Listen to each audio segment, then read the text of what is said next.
जय हिंद बच्चों, कैसे हैं आप सब। तो स्वागत है आप सबका IFA डिफेंस एकेडमी के यूट्यूब चैनल पे। तो पॉलिटी की हमारी सीरीज़ के अंदर बच्चों आज हम लोग जो वीडियो डिस्कस करने वाले हैं वो भी काफ़ी इंपॉर्टेंट वीडियो होने वाली है आप लोगों के लिए। देखिए, अब तक जितनी भी वीडियोज़ हमने कवर करी हैं पूरी स्टेप बाय स्टेप मैं सारे चैप्टर्स को कवर करता चल रहा हूँ बच्चों। आई होप सो कि आप सभी वीडियोज़ को ध्यान से देख रहे होंगे, ठीक है। और आपके एग्जाम पॉइंट ऑफ व्यू से चाहे आप NDA, CDS, FCAT, CAPF, even SSC की भी तैयारी करते हैं तो ये पूरी वीडियो सीरीज़ आपके लिए काफ़ी इंपॉर्टेंट है बच्चों, ठीक है जी। तो चलिए, हम लोग अपने पार्लियामेंट को पढ़ रहे हैं बच्चों। लोकसभा राज्यसभा को हम लोग पढ़ चुके हैं। आज हम लोग बात करेंगे लोकसभा के प्रिसाइडिंग ऑफिसर के बारे में, ठीक है। देखिए, जैसे कि हम जानते ही हैं कि हमारी पार्लियामेंट में हमारे पास दो हाउसेज हैं ना, लोकसभा राज्यसभा। तो लोकसभा की अगर हम बात करते हैं तो लोकसभा का जो प्रिसाइडिंग ऑफिसर होता है, प्रिसाइडिंग ऑफिसर, हाँ जी, कौन होता है? वो होता है स्पीकर, ठीक है जी। नेक्स्ट वीडियो में हम लोग राज्यसभा के बारे में बात करेंगे, राज्यसभा के प्रिसाइडिंग ऑफिसर के बारे में बात करेंगे। तो राज्यसभा का जो प्रिसाइडिंग ऑफिसर होता है उनको क्या कहा जाता है? चेयरमैन, जो कि हमारे देश के वाइस प्रेसिडेंट होते हैं, है ना। बट आज की जो वीडियो हमारी वो लोकसभा के प्रिसाइडिंग ऑफिसर्स को लेकर है, जो है स्पीकर और डिप्टी स्पीकर की। अगर स्पीकर नहीं है तो फिर डिप्टी स्पीकर उनका कार्यभार संभालेंगे बेसिकली, ठीक है जी। इनको लेकर आज की हमारी वीडियो है बच्चों, ठीक है। चलिए वीडियो स्टार्ट करते हैं। देखिए, सबसे पहले तो हम थोड़ा सा हिस्ट्री के बारे में जान लेते हैं कि ये जो स्पीकर का ऑफिस है बेसिकली ये कब से स्टार्ट हुआ, कहाँ से आया, ठीक है। चलिए देखते हैं बच्चों, इसका जो ओरिजिन है वो कहाँ से शुरू हुआ था बच्चों। गवर्नमेंट ऑफ इंडिया एक्ट 1919 से। गवर्नमेंट ऑफ इंडिया एक्ट 1919 जो था उसमें पहली बार स्पीकर का जो यानी प्रिसाइडिंग ऑफिसर की पोस्ट आई थी बच्चों। उससे पहले तक बेसिकली सेंट्रल लेजिस्लेटिव काउंसिल को कौन प्रिसाइड करता था? Governor general of India, basically आप कह लीजिए वाइस रॉय ऑफ इंडिया। जो वाइस रॉय हुआ करता था वो प्रिसाइड करता था 1921 से पहले, है ना। 1919 के एक्ट में इस पोस्ट का इनॉग्रेशन या बेसिकली कह लो अब ये पोस्ट लॉन्च की गई थी भारत के अंदर। अब 1921 में जो पहले स्पीकर बने थे बच्चों वो थे फ्रेडरिक वाइट। फ्रेडरिक वाइट पहले स्पीकर बने थे भारत की, जो भारत की लोकसभा हुआ करती थी बेसिकली उसके लिए। फर्स्ट डिप्टी स्पीकर बने थे सच्चिदानंद सिन्हा, ये जरूर याद रखिएगा। डिप्टी स्पीकर इंडियन थे, वो थे सच्चिदानंद सिन्हा।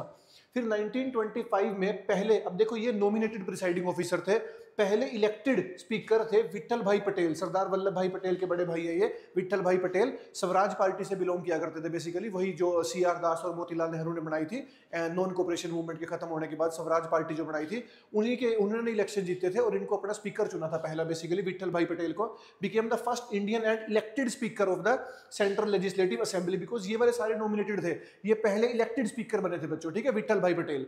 1935 के एक्ट में इस पोस्ट को रीनेम कर दिया गया था। पहले इसको प्रेसिडेंट और डिप्टी प्रेसिडेंट कहा करते थे, फिर हमने इसको स्पीकर और डिप्टी स्पीकर कहना शुरू किया था। तो ये भी पूछा जा सकता है कि ये जो नाम है स्पीकर की जो पोस्ट है इसके जो नाम है वे कब से पड़े थे, स्पीकर और डिप्टी स्पीकर? तो ये 1935 के एक्ट में पड़े थे। उससे पहले इनको प्रेसिडेंट और वाइस प्रेसिडेंट कहा जाता था बच्चों। क्लियर होगी बात? फिर उसके बाद देखिए पोस्ट इंडिपेंडेंस फिर हमने क्या किया कि हमारे जो पहले स्पीकर बने थे वो कौन थे? GV मावलंकर। हम जानते हैं कि हमारी जो संविधान सभा थी जब हम आजाद हो गए थे 15 अगस्त 1947 को, तो उसके बाद हमारी संविधान सभा को दो कार्य दिए गए थे। एक तो ये था कि आपको देश के लिए संविधान बनाना है और दूसरा उसी को प्रोविजनल गवर्नमेंट भी डिक्लेयर कर दिया गया था। तो वो जो हमारी संविधान सभा थी जब तो वो संविधान के काम से मिला करती थी, जब उनका संविधान का सेशन चलता था तब उसके जो प्रेसिडेंट हुआ करते थे वो कौन थे? डॉक्टर राजेंद्र प्रसाद। लेकिन जब वो सरकार के तरीके से मिलते थे, मतलब लोकसभा के रूप से मिलते थे और सेशन किया करते थे लोकसभा की तरह से, तो तब उसके जो प्रिसाइडिंग ऑफिसर यानी जो स्पीकर हुआ करते थे वो कौन थे? GV मावलंकर। तो ये हमारे पहले स्पीकर थे बच्चों, GV मावलंकर, ठीक है। और फर्स्ट डिप्टी स्पीकर कौन थे? तो AS अयंगर हमारे पहले डिप्टी स्पीकर थे और GV मावलंकर हमारे पहले स्पीकर थे बच्चों। इस बात को ध्यान रखेंगे, ठीक है। चलिए जी, अब देखते हैं, हाँ, स्पीकर की मेन स्पीकर की जो हमारी वो पूरी की पूरी बातचीत होगी स्पीकर को लेके। उसको पढ़ने से पहले हम एक टर्म और जानते हैं, एक पर्सन के बारे में और जानते हैं, एक पोस्ट के बारे में, वो है स्पीकर प्रोटेम। स्पीकर प्रोटेम कई बार क्वेश्चन आ जाता है, बिकॉज जरूरी नहीं है कि मेन टॉपिक से क्वेश्चन आए, उसके आसपास के टॉपिक से भी क्वेश्चन आ जाता है बच्चों। सो देखिए स्पीकर प्रोटेम क्या होता है, देखिए ध्यान से सुनेंगे। जब हमारी लोकसभा का कार्यकाल खत्म हो जाता है ना, तो हमारा जो स्पीकर होता है ना उसका कार्यकाल खत्म नहीं होता है, उसका स्पीकर कंटिन्यू, उसका जो ऑफिस होता है वो कंटिन्यू रहता है बच्चों। उनको ऑफिस कब खत्म होता है? बेसिकली जब अगली लोकसभा का चुनाव हो जाता है ना, जब अगली लोकसभा का चुनाव हो जाता है और उसका पहला सेशन शुरू होने वाला होता है, उससे पहले पिछले स्पीकर का कार्यकाल खत्म होता है, तब तक वो स्पीकर उस ऑफिस में रहते हैं। लेकिन जैसे अगली लोकसभा का चुनाव हो जाता है तब ये स्पीकर अपना ऑफिस खाली कर देते हैं। अब क्योंकि सभी MP नए चुनकर आए हैं, बेसिकली उनका कोई शपथ ग्रहण नहीं हुआ, अभी कुछ नहीं हुआ उनका, ठीक है जी। तो अब इस नई सरकार के पहले सेशन की कार्यवाही को चलाने के लिए ना एक पर्सन को हमारे जो प्रेसिडेंट है वो अपॉइंट कर देते हैं एज स्पीकर प्रोटेम। ध्यान से सुनना मेरी बात को, लोकसभा के ही जनरली सीनियर मोस्ट मेंबर को किया जाता है, एक पर्सन को अपॉइंट कर दिया जाता है एज स्पीकर प्रो टेम। इनका काम क्या होता है, ये पहले सेशन के प्रिसाइडिंग ऑफिसर होते हैं और ये सभी के सभी एमपीज का शपथ ग्रहण करवाते हैं बच्चों, क्योंकि जब उनका शपथ ग्रहण होगा ना, सुनिए, तभी तो वो वोटिंग के लिए एलिजिबल होंगे। मेरी बात समझिएगा ना। देखिए, रेगुलर स्पीकर का तो चुनाव होता है, अभी हम आगे चल के पढ़ेंगे, रेगुलर स्पीकर का चुनाव होता है। लोकसभा के एमपीज में से ही एक बंदा क्या चुना जाता है, स्पीकर, सिंपल मेजोरिटी से चुनाव होता है। पर उसमें वोट कौन डालेंगे, लोकसभा के एमपी। पर वोट डालने के लिए तो पहले शपथ ग्रहण होना जरूरी है ना, ओथ लेना जरूरी है। तो उस ओथ की प्रोसीडिंग को करवाने के लिए एक पर्सन को रेगुलर स्पीकर की जगह एक शॉर्ट टर्म के लिए स्पीकर प्रो टेम बना दिया जाता है। Are you getting point? सिर्फ काम क्या है, जो नए एमपी चुनकर आए हैं उनको उनका शपथ ग्रहण करवाना। बेसिकली एक ट्रांजिशन करवाते हैं, ये ओल्ड लोकसभा से न्यू लोकसभा का ट्रांजिशन करवाता है स्पीकर प्रो टेम। अब जैसे ही नए एमपीज का शपथ ग्रहण हो जाता है, उसके बाद प्रेसिडेंट डिसाइड करते हैं कि स्पीकर के चुनाव किस दिन होंगे। तो जब जिस दिन प्रेसिडेंट स्पीकर के चुनाव की डेट डिसाइड करेंगे, उस दिन सभी एमपीज आकर अपना वोट डालेंगे। सिंपल मेजोरिटी से लोकसभा के स्पीकर का चुनाव होता है बच्चों। तो स्पीकर प्रो टेम का रोल आई थिंक आपको समझ में आ गया होगा। एक बार देख लीजिए, द लास्ट लोकसभा स्पीकर, जो पिछली लोकसभा के स्पीकर होते हैं, vacates their office just before the first meeting of the newly elected Lok Sabha. जैसे ही नई लोकसभा का गठन होता है, उसके जस्ट पहले पिछला स्पीकर अपना ऑफिस खाली करता है। Second, the speaker pro tem is a temporary office, permanent office नहीं है भैया, temporary office that helps transition from the old Lok Sabha to the new one. यही अभी मैंने आपको बताया कि पुरानी लोकसभा का ट्रांजिशन करवाते हैं ये नई लोकसभा में। कैसे? Facilitating the election of the new speaker. कैसे? The president appoints the speaker pro tem who also administers the oath to members. ये सबसे इंपॉर्टेंट पॉइंट है भाई, यही पूछा जाता है कि जब नई लोकसभा चुनकर आती है तो नई लोकसभा के मेंबर्स की शपथ कौन करवाता है, तो आंसर होता है स्पीकर प्रो टेम। क्लियर होगी बात? Speaker pro tem, typically the senior most member is selected. Are you getting point? तो इस बात को ध्यान रखेंगे, स्पीकर प्रो टेम की अपॉइंटमेंट करते हैं प्रेसिडेंट, जनरली सीनियर मोस्ट, कोई रूल नहीं है, जनरली, ठीक है। और इनका काम क्या होता है, नए एमपीज की ओथ करवाना, उनका शपथ ग्रहण करवाना। उसके बाद प्रेसिडेंट रेगुलर स्पीकर के लिए डेट डिसाइड करते हैं कि उनका चुनाव किस दिन होगा, फिर सारे एमपी बेसिकली उसमें आके वोट डाल देते हैं और रेगुलर स्पीकर को चुन लेते हैं। दैट इज द प्रोसीजर बच्चों, ठीक है। चलिए जी, ये था स्पीकर प्रो टेम के बारे में, ठीक है। अब हम बात करते हैं हमारे रेगुलर स्पीकर के बारे में, ठीक है जी। सबसे पहले तो देखिए, रेगुलर जो हमारे स्पीकर है उनकी पोजीशन क्या है। बेसिकली देखिए, he is elected by the Lok Sabha from among its members. Lok Sabha के जो 543 एमपी जब चुनकर आते हैं, उनमें से ही बच्चों कोई एक एमपी को क्या चुना जाएगा, स्पीकर चुना जाएगा। जैसे सपोज कीजिए कि 300 एमपी बीजेपी के हैं और बाकी एमपी कांग्रेस के हैं, जो भी रेशियो है, तो फिर वो अपना एक कैंडिडेट उतारेंगे, ये अपना एक कैंडिडेट उतारेंगे, फिर लोकसभा के ही जो एमपीज हैं वो वोट डालेंगे, है ना। और फिर सिंपल मेजोरिटी से इनके चुनाव का रिजल्ट आता है। बेसिकली सिंपल मेजोरिटी यानी more than 50% of present and voting. उस दिन जितने लोग आए थे और उनमें से जो वोट डाल के गए हैं उसका 50% से ज्यादा। Is it clear? इससे इनका चुनाव होता है सिंपल मेजोरिटी से, और लोकसभा के एमपीज में से ही किसी एक एमपी को क्या चुना जाता है, लोकसभा का स्पीकर। नेक्स्ट देखिए, इलेक्शन, मैंने आपको बताया elected whenever the office falls vacant, election date fixed by president. बस इस पॉइंट को तो बिल्कुल याद रखिएगा, स्पीकर के चुनाव की डेट कौन तय करता है, राष्ट्रपति। इस पॉइंट को नहीं भूलना आप लोगों ने कि किस दिन होगा स्पीकर का चुनाव, date is decided by president. Tenure, देखिए जब तक लोकसभा रहेगी, है ना, तब तक स्पीकर अपने ऑफिस में कंटिन्यू करेंगे। अगर कब ऑफिस खाली कर देंगे अपना, या तो इनकी मेंबरशिप ये डिस्क्वालीफाई हो जाए बेसिकली किसी भी ग्राउंड पे, है ना, जो हमने पिछले केस में पढ़ा था कि है तो एमपी ना लोकसभा के, तो उसके बेसिस पर बेसिकली डिस्क्वालीफाई हो सकते हैं, तो तब अपना ऑफिस खाली करना पड़ेगा। या फिर ये रिजाइन कर दे, किसको, डिप्टी स्पीकर को। ये रिजाइन किसको कर दे, डिप्टी स्पीकर को। Please keep it in your mind, ठीक है जी। स्पीकर रिजाइन करते हैं डिप्टी स्पीकर को। अभी हम डिप्टी स्पीकर पढ़ेंगे तो वो रिजाइन करेंगे स्पीकर को।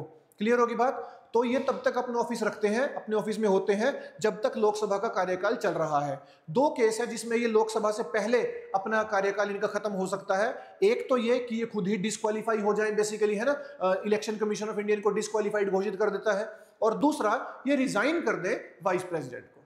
Is it clear? चलिए जी आगे। नेक्स्ट देखिए, रिमूवल। अब ध्यान से देखना भाई, can be removed by a resolution passed by a majority of all the then members of Lok Sabha, requires 14 days notice and support of at least 50 members. मैं बता देता हूं पूरा प्रोसीजर, ध्यान से समझना है भाई। देखिए, अगर लोकसभा ये चाहती है कि स्पीकर बायस्ड है, स्पीकर अपना काम अच्छे से नहीं कर रहा है, तो फिर लोकसभा के कुछ एमपी अगर उनको रिमूव करवाना चाहते हैं तो एक रिमूवल का जो प्रोसीजर तैयार किया जाएगा, सबसे पहले तो उस पर 50 मेंबर्स का सपोर्ट होना चाहिए कि हाँ हम रिमूवल चाहते हैं लोकसभा के एमपी का। तो अगर वो 50 एमपी सपोर्ट करते हैं, अगर वो 50 एमपी सपोर्ट करते हैं तो इसको प्रपोजल को सबमिट कर लिया जाएगा बेसिकली। उसके बाद स्पीकर को 14 डेज का नोटिस जाएगा। उसके बाद इनका जो रिमूवल होगा वो होगा इफेक्टिव मेजोरिटी से। इफेक्टिव मेजोरिटी मैंने आपको एक वीडियो में बताई थी, वो क्या होती है, more than 50% of effective strength. और इफेक्टिव स्ट्रेंथ क्या होती है, टोटल मेंबर्स माइनस वैकेंसी।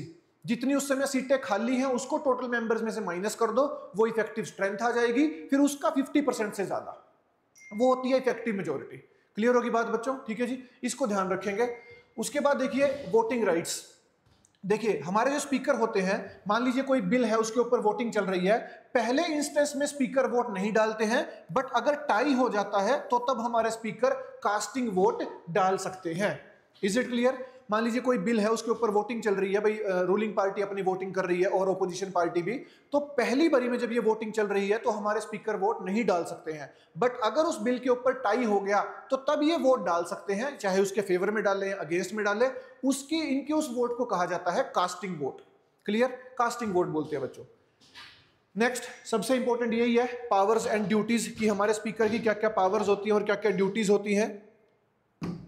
सो देखिए बच्चों, स्पीकर अपनी पावर डिराइव करते हैं कहां से, कॉन्स्टिट्यूशन से और रूल्स ऑफ प्रोसीजर से और पार्लियामेंट्री कन्वेंशन से, जिसके तहत भी इनको पावर्स दी गई है।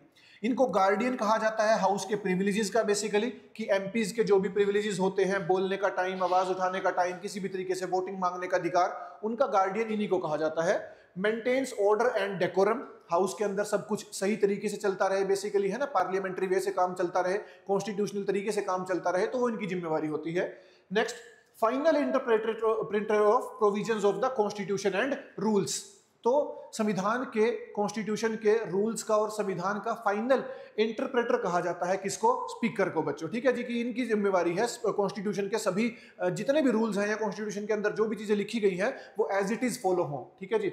उसके बाद एडजर्न्स द हाउस और suspends meetings for lack of quorum 1/10 of total strength.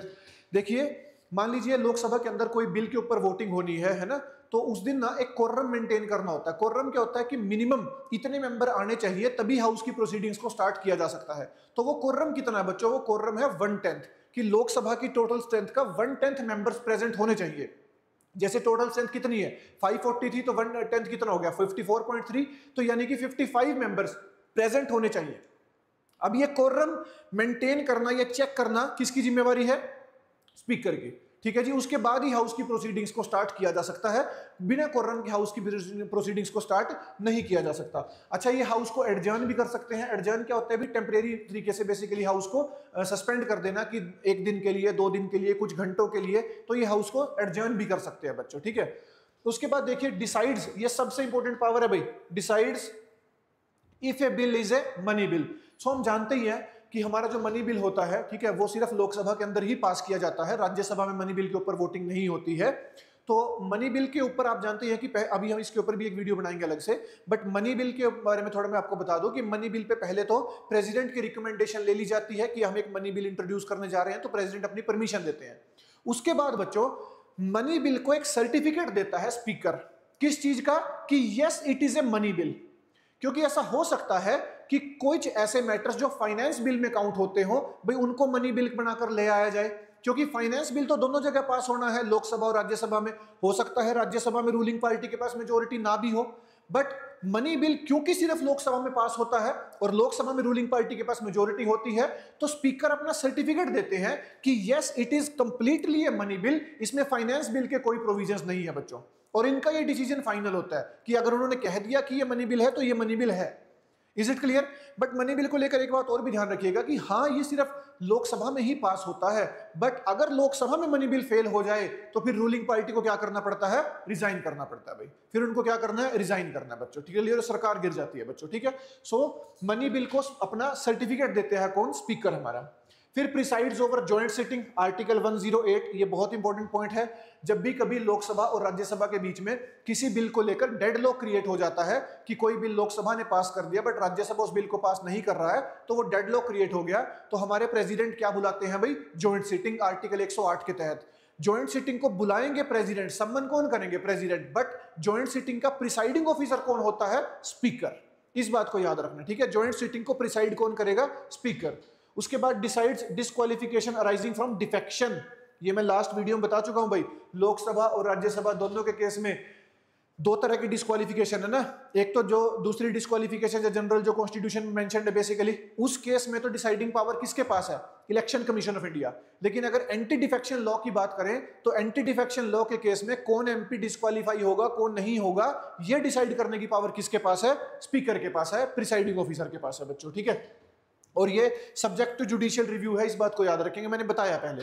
फिर appoints chairperson of parliamentary committees and supervises their functions, जितने भी पार्लियामेंट्री कमेटीज होती हैं उनके चेयरमैन की अपॉइंटमेंट कौन करता है, स्पीकर करता है बच्चों। क्लियर होगी बात। तो स्पीकर को लेके आई होप सो कि सब कुछ क्लियर हो रहा होगा आप लोगों को, ठीक है जी। नेक्स्ट हम बात करते हैं इंडिपेंडेंस और इम्पार्शियलिटी की, कि कैसे इनको ऑफिस इंडिपेंडेंस है और ये इम्पार्शियल कैसे होते हैं, ठीक है, कि ये किसी की तरफ बायस नहीं है। सो देखिए, सबसे पहले तो इनको सिक्योरिटी ऑफ टेन्योर दिया गया है कि ऐसे ही नहीं आपको कभी भी हटा दिया जाएगा बेसिकली, है ना, कि एक ऑर्डर आया और इनको हटा दिया गया, इनका रिमूवल ही हो सकता है और रिमूवल भी इतना आसान नहीं है। सैलरीज एंड अलाउंस इनके फिक्स किए जाते हैं पार्लियामेंट के द्वारा, और किस पे चार्ज होते हैं, सीएफआई पे, कंसोलिडेटेड फंड ऑफ इंडिया पे। Powers of regulating procedure and maintaining order are not subject to court jurisdictions, ये अपने हाउस के अंदर प्रोसीडिंग्स को कैसे मैनेज करते हैं, कैसे चलाते हैं, उसके ऊपर बार बार कोई कोर्ट ज्यूरिसडिक्शन नहीं है, मतलब उसको कोर्ट में चैलेंज नहीं किया जा सकता है, ठीक है। फिर can only exercise A casting vote, अब ये इनकी बायसनेस को दिखाता है भाई कि ये बायस नहीं है। अब मान लीजिए किसी पार्टी से तो चुनकर आए हैं ना बेसिकली, ये भी किसी पार्टी के तो एमपी रहे होंगे ये, तो ऐसा ना हो कि उनकी तरफ ही ज्यादा फेवरेबल हो, तो इसीलिए इनको नॉर्मल बिल्स के ऊपर वोटिंग राइट नहीं है, ये सिर्फ कास्टिंग वोट डाल सकते हैं अगर बिल टाई हो जाए तो। नेक्स्ट है रैंकिंग, तो 7th रैंक काउंट होता है बच्चों स्पीकर का, 7th रैंक है ना, और ये किसके बराबर होता है, चीफ जस्टिस ऑफ इंडिया के, सीजीआई के बराबर इनकी रैंकिंग होती है जी, ठीक है। चलिए अब देखिए party affiliation, expected to be impartial but not strictly enforced in practice, ये जरूरी नहीं है कि स्पीकर मतलब न्यूट्रल ही होगा या किसी पार्टी को बिलोंग नहीं कर सकता, स्पीकर किसी पार्टी से भी आ सकते हैं, बट एक्सपेक्ट क्या किया जाता है कि ये इम्पार्शियल रहे, बायस ना हो बेसिकली, ठीक है। नेक्स्ट है कोरम फॉर ज्वाइंट सिटिंग, ये भी इनको ही मेंटेन करना है कि जब ज्वाइंट सिटिंग बुलाई जाएगी तो दोनों हाउसेज की टोटल स्ट्रेंथ का 1/10 चाहिएगा भाई, वो उसका कोरम होता है। जैसे अगर लोकसभा राज्यसभा की ज्वाइंट सिटिंग बुलाई गई है ना, तो कोरम मतलब नॉर्मल अगर हाउस की प्रोसीडिंग है तो कोरम कितना होता है, 1/10, लेकिन अगर ज्वाइंट सिटिंग बुलाई गई है, लोकसभा राज्यसभा इकट्ठे बैठे हैं, तो फिर दोनों का टोटल करके उसका 1/10 चाहिएगा, वो कोरम होता है। तो उसकी भी जिम्मेवारी किसकी होती है, स्पीकर की होती है चेक करने की बेसिकली, ठीक है। Presides over joint sitting of both the houses, requires a quorum of both houses बच्चों, ठीक है, दोनों हाउसेज का कोरम चाहिए होगा। उसके बाद बात करते हैं डिप्टी स्पीकर की। डिप्टी स्पीकर का जो आर्टिकल है बच्चों वो है आर्टिकल 93, ठीक है, इसके बारे में बात करते हैं भाई डिप्टी स्पीकर के बारे में। देखिए सबसे पहले तो इलेक्शन, सेम वही, elected after the election of the speaker, date fixed by speaker, बस आपका काम यहाँ पे हो जाता है ना, क्वेश्चन के पॉइंट ऑफ व्यू से, एग्जाम पॉइंट ऑफ व्यू से। जब स्पीकर का चुनाव हो जाता है उसके बाद डिप्टी स्पीकर का चुनाव करवाया जाता है। स्पीकर के चुनाव की इलेक्शन डेट डिसाइड करते हैं प्रेसिडेंट, लेकिन डिप्टी स्पीकर की इलेक्शन डेट डिसाइड करता है कौन, speaker. Please keep it in your mind, clear होगी बात। स्पीकर के चुनाव की डेट कौन डिसाइड करता है, प्रेसिडेंट, डिप्टी स्पीकर के चुनाव की डेट डिसाइड करेगा स्पीकर। नेक्स्ट देखिए एफिलिएशन, क्या होता है कि हमने कंसेंसस छेड़ दिया था कि भाई स्पीकर जो है वो रूलिंग पार्टी का ही होता है जनरली, बिकॉज जिस पार्टी के पास लोकसभा में मेजोरिटी होगी ऑफ कोर्स उसका ही कैंडिडेट जीतेगा भाई, ठीक है। तो ऐसे में क्या किया गया था कि डिप्टी स्पीकर को जो है वो ओपोजिशन पार्टी से इलेक्ट करना शुरू कर दिया था, ताकि एक वो न्यूट्रल बेसिकली अप्रोच बनी रहे, ठीक है, कि स्पीकर कहां से होगा, रूलिंग पार्टी से, और डिप्टी स्पीकर कहां से होगा, ओपोजिशन पार्टी से। नेक्स्ट है वैकेंसी, वैकेंसी सेम है, लोकसभा इलेक्ट्स अनदर मेंबर और to fill the deputy speaker, अगर डिप्टी स्पीकर की पोस्ट वेकेंट हो जाती है तो फिर लोकसभा के ही एक एमपी में से किसी को क्या चुन लिया जाएगा, डिप्टी स्पीकर, ठीक है जी। नेक्स्ट देखिए प्रिसाइडिंग ड्यूटीज, फिर से वही, presides over joint sitting, article 108 in the speakers absence, याद रखेंगे भाई, अगर जॉइंट सिटिंग बुलाई गई है तो जॉइंट सिटिंग के केस में सबसे पहले तो प्रिसाइडिंग ऑफिसर कौन होगा, स्पीकर, अगर वो नहीं है तो कौन होंगे, डिप्टी स्पीकर। बच्चों अगर डिप्टी स्पीकर भी नहीं है ना तो ऑर्डर पड़ता है डिप्टी चेयरमैन का, चेयरमैन कभी भी जॉइंट सिटिंग को प्रिसाइड नहीं करते, याद रखना। नेक्स्ट है committee membership automatically becomes chairman of A parliamentary committee if A member. अगर ये किसी भी पार्लियामेंट्री कमेटी के मेंबर बनते हैं तो ये ऑटोमेटिकली उसके क्या बन जाते हैं, चेयरमैन। नेक्स्ट है रेजिग्नेशन। मैंने आपको बताया था किसको रेजिग्नेशन सबमिट करते हैं, स्पीकर को। याद रखेंगे जी, किसको सबमिट करते हैं, स्पीकर को। स्पीकर किसको सबमिट करता है, डिप्टी स्पीकर को, और डिप्टी स्पीकर स्पीकर को। क्लियर होगी बात, रेजिग्नेशन अपना। नेक्स्ट देखिए, नेक्स्ट है वोटिंग राइट्स। तो सेम है बिल्कुल कि जब प्रिसाइडिंग ऑफिसर होंगे तो फर्स्ट इंस्टेंस में वोट नहीं डाल सकते but has a casting vote. इनके पास भी क्या होती है, कास्टिंग वोट। फर्स्ट इंस्टेंस में ये वोट नहीं डाल सकते हैं। फिर है रिमूवल प्रोसीजर, बिल्कुल सेम है, स्पीकर उन्हीं की तरह इफेक्टिव मेजोरिटी के साथ इनका भी रिमूवल होता है। Article 94 can not preside during removal consideration, है ना। जैसे उनका रिमूवल है स्पीकर का भाई इफेक्टिव मेजोरिटी के साथ, वैसे ही इनका भी होगा, all the then members of house, है ना, उसके तरीके से। तो उनका भी ऐसा ही है। फिर presiding in vacant seats if both speaker and deputy speaker are vacant a member appointed by president presides. ये अच्छा पॉइंट है याद रखने के लिए, है ना। मान लीजिए लोकसभा में एक टाइम पे ना स्पीकर प्रेजेंट है ना डिप्टी स्पीकर प्रेजेंट है, दोनों डिस्क्वालीफाई हो गए, सीट वैकेंट हो गई, रिजाइन कर दिया, तब क्या होगा, तब हमारे प्रेसिडेंट किसी भी एक पर्सन को स्पीकर अपॉइंट कर देते हैं डायरेक्टली। बच्चों क्लियर होगी बात, ठीक है जी। ये थी हमारी आज की वीडियो स्पीकर और डिप्टी स्पीकर को लेके। आई होप सो कि समझ में आ गया होगा। ये लोकसभा के प्रिसाइडिंग ऑफिसर्स हैं, स्पीकर और डिप्टी स्पीकर। नेक्स्ट वीडियो के अंदर हम लोग राज्यसभा के प्रिसाइडिंग ऑफिसर्स यानी कि चेयरमैन और डिप्टी चेयरमैन के बारे में बात करेंगे बच्चों, ठीक है। और उससे जो नेक्स्ट वीडियो है उसके अंदर मैं आप लोगों को पूरी पार्लियामेंट की प्रोसीडिंग्स, जो आपने सेशन सुन रखे होंगे बेसिकली अलग अलग, है ना, वो सब के सब डिस्कस करेंगे। तो वो भी एक अच्छी खासी वीडियो होने वाली है। तो बने रहिए बच्चों। कंप्लीट पॉलिटी आप यहाँ से अपनी कवर कर सकते हो। आप किसी भी एग्जाम को टारगेट कर रहे हो, कंप्लीट पॉलिटी आपकी यहीं से टारगेट होगी बच्चों, ठीक है। इसी के साथ मिलते हैं नेक्स्ट वीडियो में। Thank you. जय हिंद, जय भारत।